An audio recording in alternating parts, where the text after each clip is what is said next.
Propósito e extensão da expiação. Leitura da Teologia Sistemática de Luiz Berkhoff. Soteriologia Objetiva, Cristologia. Leitura, Pastor Edmário Soares Diniz.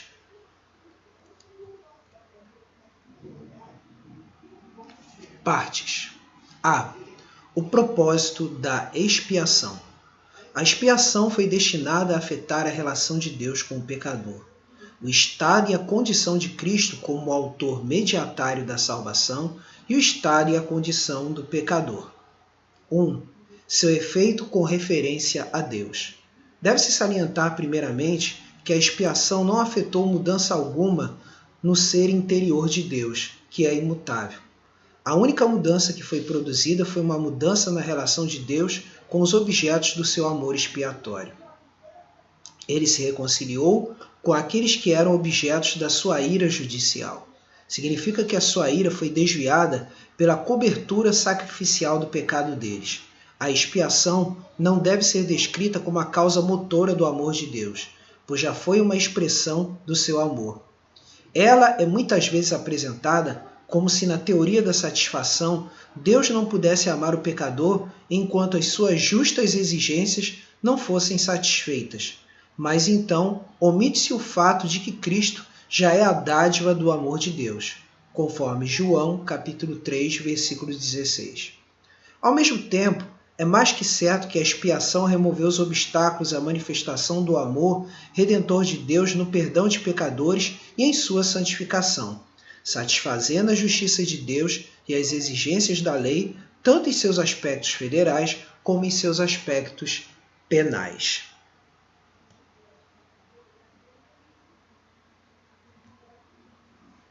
Seu efeito com respeito a Cristo. A expiação assegurou a multiforme recompensa para Cristo como mediador. Ele foi constituído Espírito vivificante, fonte inexaurível de todas as bênçãos da salvação para os pecadores. Ele recebeu a. Tudo quanto dizia respeito à sua glorificação, sua presente glória messiânica inclusive, razão pela qual ele orou quando, em sua oração sacerdotal, por antecipação já considerava completa sua obra. E agora, glorifica-me, ó Pai, contigo mesmo, com a glória que eu tive junto de ti antes que houvesse mundo, conforme João, capítulo 17, versículo 5. B. A plenitude daqueles dons que ele confere a seu povo. Assim lemos no Salmo 68, versículo 18. Subiste às alturas, levaste cativo o cativeiro, recebeste homens por dádivas, até mesmo rebeldes, para que Deus habite no meio deles. Ou, subiste às alturas, levaste cativo o cativeiro, recebeste dádivas para os homens, sim, para os rebeldes também, para que o Senhor pudesse habitar no meio deles, na versão utilizada por Berkhoff, nota do tradutor. Paulo aplica esta passagem a Cristo em Efésios, capítulo 4, versículo 8. C. O dom do Espírito Santo para a formação do seu corpo místico e para a subjetiva aplicação dos frutos de sua obra expiatória. Isso é evidenciado pelas palavras de Pedro no dia de Pentecoste.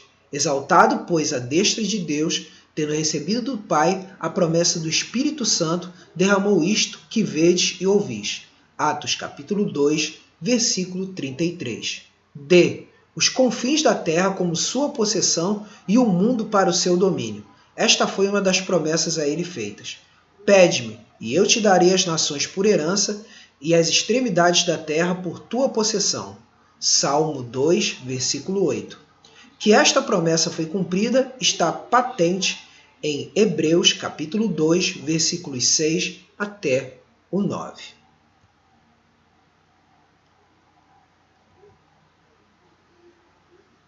3. Seu efeito no que se refere ao pecador. A expiação tornou a salvação possível para o homem, mas de fato garantiu. Sobre este ponto, os calvinistas contestam os católicos romanos, os luteranos, os arminianos e todos quantos ensinam uma expiação universal.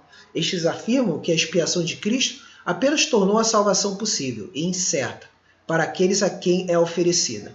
Mas o calvinista ensina que a expiação garantiu meritoriamente a aplicação da obra de redenção àqueles para os quais estava destinada, e assim tornou certa e segura a sua salvação. B. Ela assegurou para aqueles a favor dos quais foi feita 1. Adequada posição judicial mediante a justificação. Isto inclui o perdão de pecados, a adoção de filhos e o direito a uma herança eterna. 2. A união mística dos crentes com Cristo por meio da regeneração e da santificação.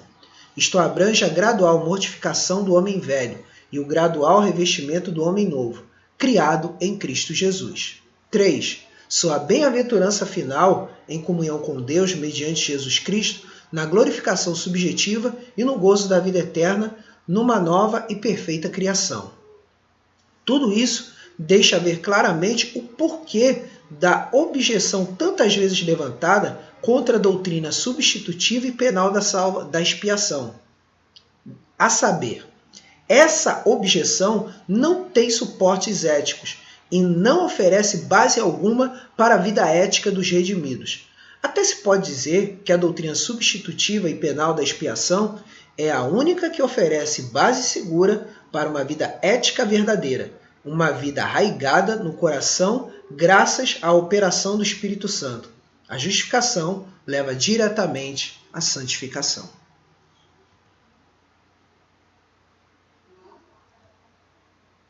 B. A extensão da expiação. 1. O ponto exato em questão. A questão que nos interessa nesta altura não é se a satisfação dada por Cristo foi em si mesma suficiente para todos os homens, uma vez que todos admitem isto. B. Se os benefícios salvíficos são realmente aplicados a todos os homens, pois a grande maioria dos que ensina a salvação universalismo soteriológico, nota do tradutor, não acredita que todos sejam de fato salvos. C. Se a oferta bona fide, com boa fé, da salvação é feita a todos os que ouvem o Evangelho, com a condição do arrependimento e fé, visto que as igrejas reformadas calvinistas não a questionam nem. C. Se algum fruto da morte de Cristo beneficia os não eleitos em virtude da sua estreita associação com o povo de Deus, pois isto é ensinado explicitamente por muitos eruditos, reformados, calvinistas. Por outro lado, a questão se relaciona com a finalidade da expiação. Quando Deus enviou Cristo e quando Cristo veio ao mundo para fazer a expiação pelo pecado, fizeram isto com a finalidade ou propósito de salvar somente os eleitos, ou todos os homens. Esta, e só esta, é a questão. 2. Exposição da posição reformada calvinista. A posição reformada é que Cristo morreu com o propósito de real e seguramente salvar os eleitos. E somente os eleitos. Isto equivale a dizer que ele morreu com o propósito de salvar somente aqueles a quem ele de fato aplica os benefícios da sua obra redentora. Várias tentativas têm sido feitas em círculos que se dizem reformados para modificar essa posição. Os arminianos holandeses sustentam que Cristo morreu com o propósito de tornar a salvação possível para todos os homens, sem exceção, embora nem todos sejam salvos. A salvação lhes é oferecida em termos inferiores aos do oferecimento feito a Adão, a saber, com a condição de haver fé e obediência evangélica, condição que eles podiam preencher em virtude da dádiva divina da graça suficiente ou comum a todos os homens. Os universalistas calvinistas procuravam colocar-se entre a posição reformada e a dos arminianos. Distinguiam um duplo decreto de Deus. A.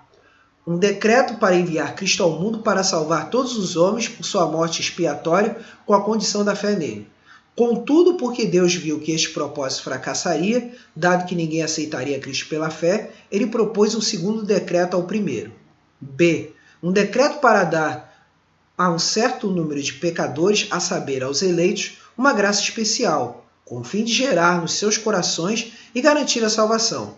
Este conceito dúbio e deveras insatisfatório foi mantido pela escola de Salmo. Salmo, França, antigo reduto huguenote. Nota do tradutor. Cameron, Amiraldos, Testardos, e também por eruditos ingleses como Wardlaw, John Brown, James Richards. Alguns teólogos da Nova Inglaterra, como Emmons, Taylor, Park e Berman, sustentam um conceito algo similar. Os homens Merrill, Merrill Man, homens Merrill, Merrill quer dizer tutano, medula, essência. Certos teólogos escoceses reeditaram em 1718 o livro publicado pela primeira vez em 1646, The Merrill of Modern Divinity, a essência da teologia moderna, que apresenta um calvinismo extremo. Foram condenados em 1720 pela Igreja Escocesa como antinomianos. Nota do tradutor. Da Escócia, foram perfeitamente ortodoxos ao afirmarem que Cristo morreu com o propósito de salvar unicamente os eleitos, embora alguns deles empregassem expressões que apontavam também para uma aplicação mais geral da expiação. Diziam eles que Cristo não morreu por todos os homens, mas que ele está morto, isto é, está disponível para todos. O dadivoso amor de Deus, que é universal, levou a praticar um feito de dádiva e concessão a todos os homens. E este é o fundamento de toda oferta universal da salvação. Seu amor eletivo, porém, que é especial, redunda somente na salvação dos eleitos. Os mais importantes homens Merrill foram Hogg, Boston e os dois ex-Cry.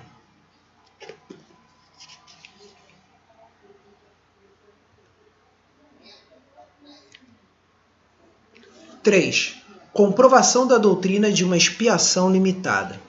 Oferecem-se as seguintes provas da doutrina da expiação particular. A. Pode-se estabelecer, primeiramente, como princípio geral, que os desígnios de Deus sempre são seguramente eficazes e não podem ser frustrados pelas ações do homem. Isto se aplica também ao propósito divino de salvar os homens por intermédio da morte de nosso Senhor Jesus Cristo. Se fosse sua intenção salvar todos os homens, este propósito não poderia ser frustrado pela incredulidade do homem. Admite-se por todos os lados que os não salvos pecadores em número limitado. Consequentemente, estes são os únicos que Deus determinou-se a salvar. Então aqui, comentando, repetindo, corrigindo, diz: admite-se por todos os lados que são salvos pecadores em número limitado. Consequentemente, estes são os únicos que Deus determinou-se a salvar. B. A Escritura qualifica repetidamente aqueles pelos quais Cristo entregou sua vida de tal maneira que indica uma limitação muito definida. Aqueles por quem ele sofreu e morreu são variadamente chamados suas ovelhas, minhas ovelhas, conforme João 10, versículo 11, e versículos 15 e 26 do mesmo capítulo.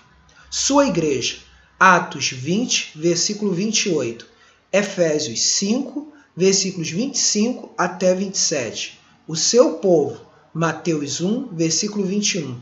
E os eleitos, Romanos 8, versículos 32 ao 35. C. A obra sacrificial de Cristo e sua obra intercessória são simplesmente dois aspectos diferentes de sua obra expiatória, e, portanto, o alcance de uma não pode ser mais amplo que o de outra. Ora, Cristo limita muito definidamente a sua obra intercessória quando diz: não rogo pelo mundo, mas por aqueles que me deste, porque são teus. João 17, versículo 9. Por que limitaria ele a sua oração intercessória se de fato pagou o preço por todos? Deve-se notar também que a doutrina segundo a qual Cristo morreu com o propósito de salvar todos os homens leva logicamente ao universalismo absoluto, isto é, a doutrina que afirma que todos os homens são salvos de fato.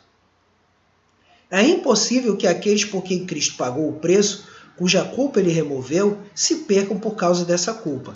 Os arminianos não podem parar no meio do caminho, mas devem ir até o fim.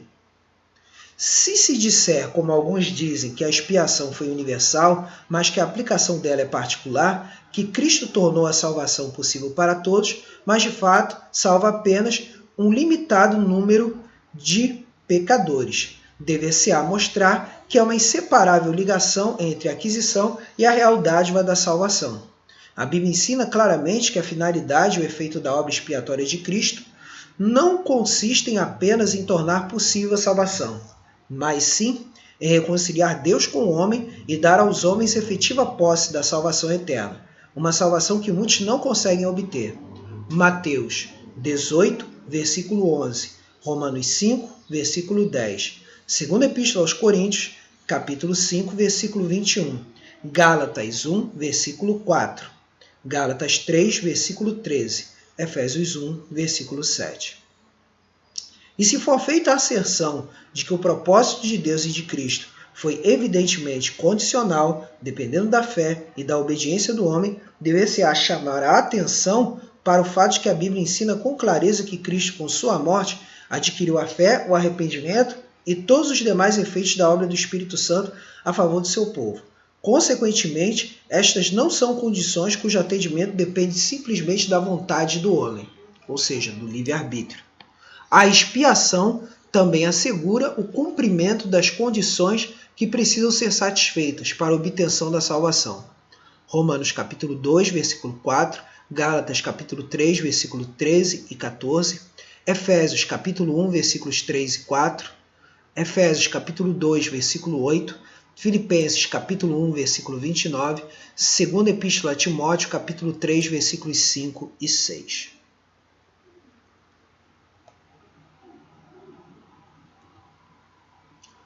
4.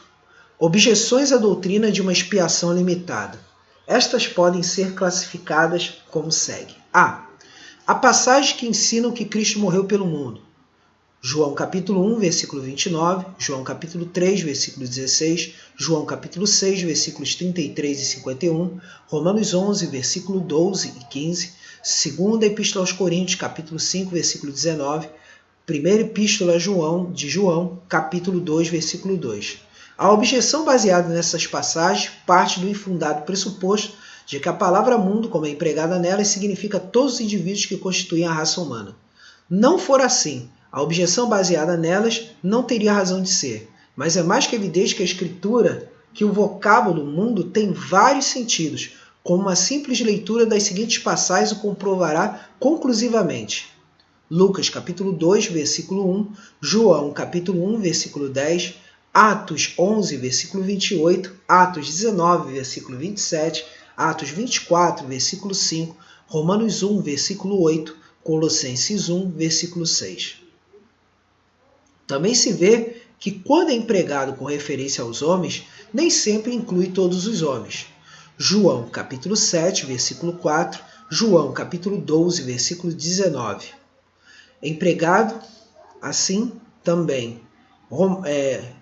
João capítulo 14, versículo 22, João 18, versículo 20, Romanos capítulo 11, versículos 12 e 15.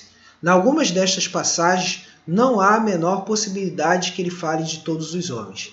Se tivesse esse sentido, em João capítulo 6, versículo 33 e 51, seria que Cristo de fato dá a vida a todos os homens, isto é, salva-os a todos. Isto vai além do que os próprios opositores creem.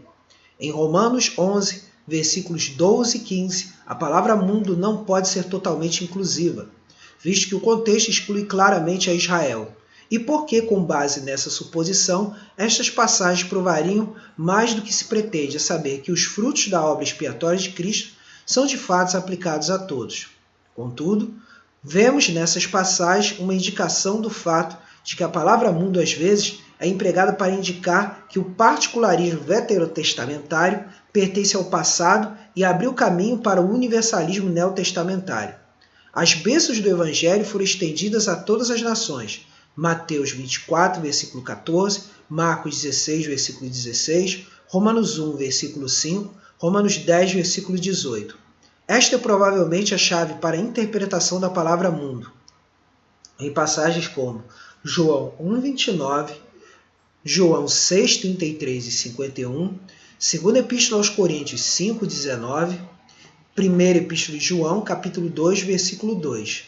O Dr. Shedd supõe que a palavra significa todas as nações, em passagens como Mateus 26, versículo 13, João 3, versículo 16, 1ª Epístola aos Coríntios, capítulo 1, versículo 21, 2ª Epístola aos Coríntios 5, 19 e 1ª Epístola de João, capítulo 2, versículo 2. Mas afirma que, noutras passagens, ela indica o mundo dos crentes, ou a igreja. João 6, versículo 33 e 51. Romanos 4, versículo 13. Romanos 11, versículos 12 e 15. Kuyper e Van Andel também supõem que este é o sentido da palavra em algumas passagens. B. Estreitamente relacionadas com as passagens a que nos referimos no item anterior, estão aquelas nas quais se diz que Cristo morreu por todos os homens. Romanos 5, versículo 18, 1ª Epístola aos Coríntios, capítulo 15, versículo 22, 2ª Epístola aos Coríntios, capítulo 5, versículo 14, 1ª Epístola a Timóteo, capítulo 2, versículos 4 e 6, Tito, capítulo 2, versículo 11, Hebreus, capítulo 2, versículo 9, 2ª Epístola de Pedro, capítulo 3, versículo 9. Naturalmente, cada uma destas passagens deve ser analisada no contexto que se encontra. Por exemplo, o contexto mostra claramente que as expressões todos os homens e todos em Romanos 5, 18 e 1 Coríntios 15, 22 inclui somente os que estão em Cristo, em contraste com todos os que estão em Adão. Se a palavra todos dessa passagem não for interpretada no sentido limitado, elas ensinarão não apenas que Cristo tornou possível a salvação para todos os homens, mas sim que ele de fato salva a todos, sem exceção. Assim, o arminiano está empurrado para o campo do universalismo extremo, onde ele não deseja estar. Uma limitação semelhante deve ser aplicada à interpretação da 2ª Epístola aos Coríntios, capítulo 5, versículo 14, Hebreus, capítulo 2, versículo 9, conforme versículo 10. De outra sorte, elas provariam demais, e, portanto, não provariam nada. Em todas essas passagens, a expressão todos refere-se simplesmente a todos os que estão em Cristo. No caso de Tito, capítulo 2, versículo 11, que fala da manifestação da graça de Deus salvadora a todos os homens, o contexto mostra claramente que a expressão todos os homens realmente significa todas as classes de homens. Se a palavra todos não é restrita, essa passagem também ensina a salvação universal. As passagens de 1 a Timóteo 2, versículos 4 ao 6, Hebreus 2, versículo 9, 2 Pedro, capítulo 2, 3, 9, refere-se à vontade revelada de Deus de que judeus e gentios seriam salvos, mas nada implicam quanto à intenção universal da expiação. Mesmo Moisés Stuart, que crê na expiação universal, admite que neste caso a palavra todos não pode ser entendida no sentido universal. Correção. 2ª Epístola de Pedro, capítulo 3, versículo 9. C. Uma terceira classe de passagem que parecem militar contra a ideia de uma expiação limitada consiste daquelas que, segundo dizem, implicam a possibilidade de que aqueles por quem Cristo morreu deixam de obter a salvação.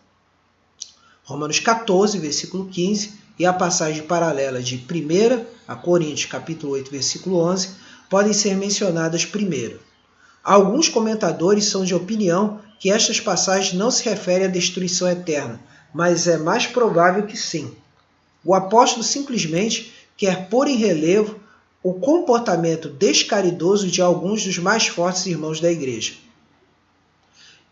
Eles se mostravam bem capazes de ofender os irmãos mais fracos, fazê-los tropeçar, passar por cima das suas consciências e, assim, fazê-los entrar pelo caminho descendente, cujo resultado natural, havendo continuidade, seria a destruição.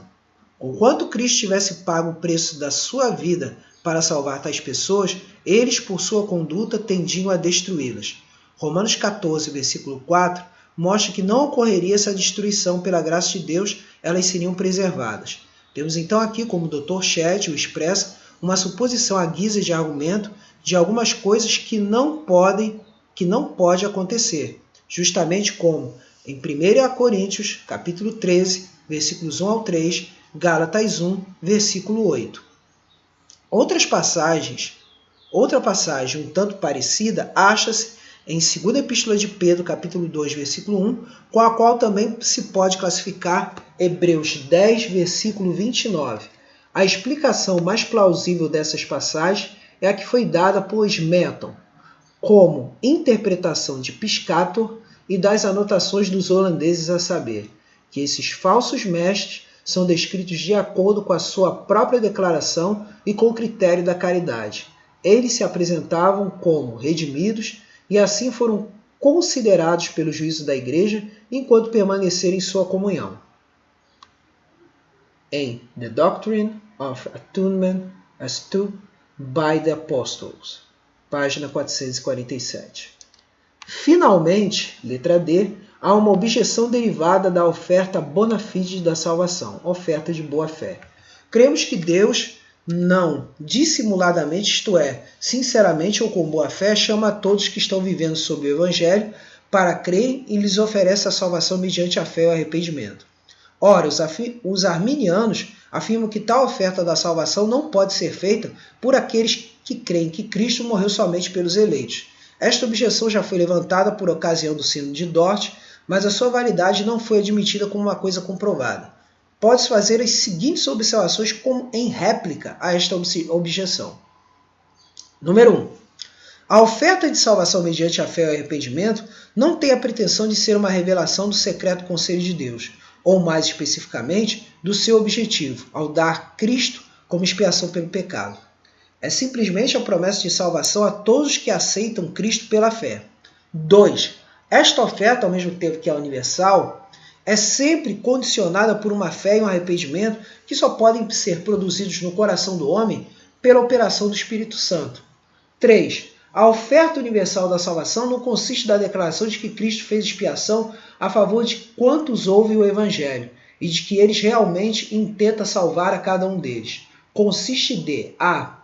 Uma exposição da obra expiatória de Cristo como sendo em si mesma suficiente para a redenção de todos os homens. B. Uma descrição da real natureza do arrependimento e da fé requeridos para vir a Cristo. E C. Uma declaração de que cada pessoa que vem a Cristo com verdadeiro arrependimento e fé obterá as bênçãos da salvação. 4. Não é dever do pregador harmonizar o secreto conselho de Deus quanto à redenção dos pecadores com a sua vontade declarativa nos termos da oferta universal da salvação. Ele é um simples embaixador em serviço, cujo dever é executar a vontade do Senhor com a pregação do Evangelho a todos os homens indiscriminadamente. 5. Diz o Dr. Shedd, o oferecimento universal dos benefícios da expiação de Cristo flui da vontade complacente de Deus, em Ezequiel 33:11. Deus pode, de maneira própria e justa, instar com os não eleitos a fazerem uma coisa que agrada a Deus, simplesmente porque Ele agrada. O desejo divino não é alterado pelo decreto divino da preterição. 1. Dogmática Teológica 2, página 484. Ele cita ainda uma declaração muito parecida de Turretino. A oferta universal da salvação atende o propósito de pôr às claras a aversão e a obstinação do homem em sua oposição ao Evangelho e de remover todo vestígio de escusa. Se não fosse feito, os pecadores poderiam dizer que alegremente aceitariam a dádiva de Deus se tão somente lhes fosse oferecida. Parte 6.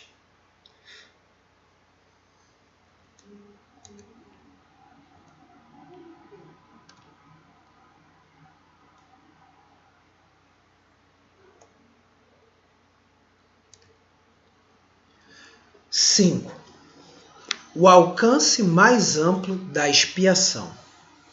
Pode-se levantar a questão sobre se a expiação feita por Cristo para a salvação dos eleitos, e somente dos eleitos, tem algum alcance mais amplo. Discute-se frequentemente na teologia escocesa a questão sobre se Cristo não morreu em algum outro sentido que o salvífico também para os não eleitos.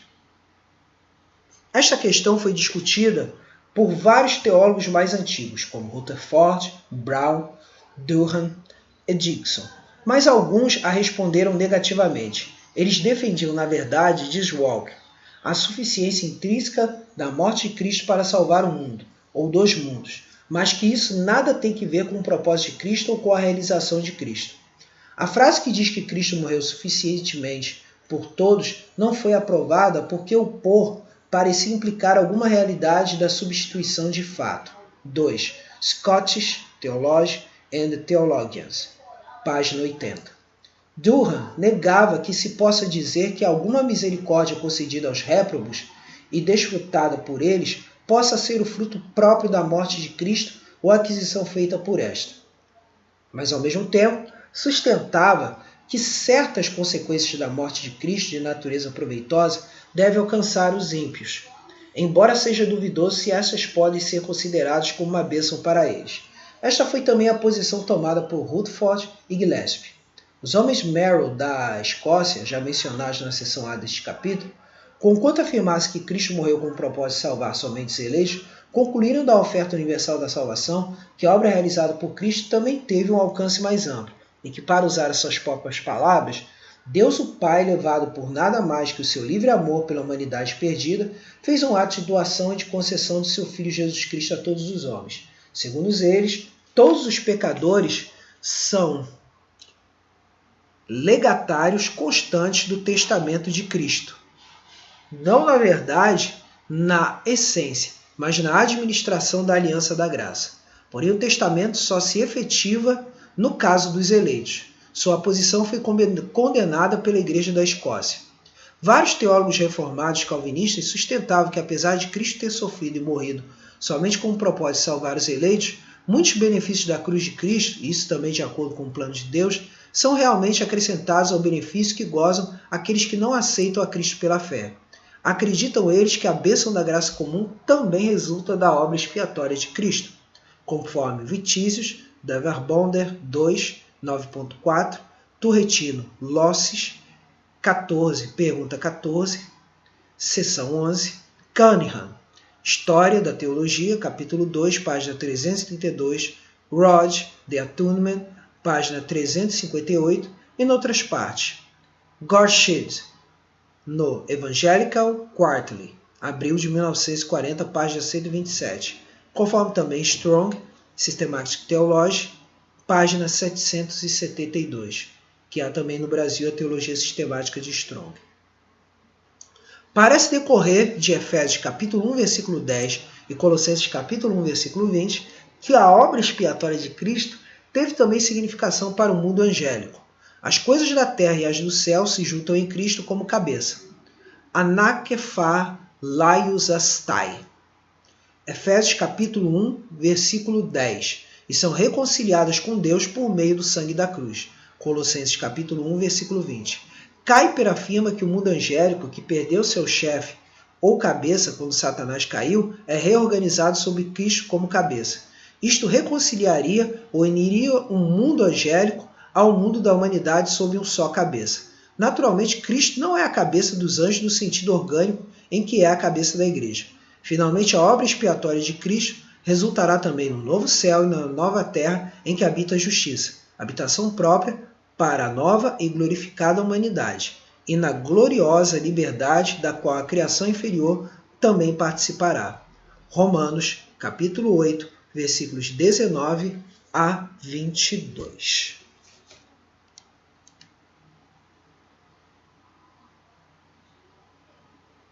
Teologia Sistemática de Luiz Berkoff, primeira edição, tradução da Ira Olivetti, Campinas, editora Luz para o Caminho, páginas 393 até 400, ano 1990.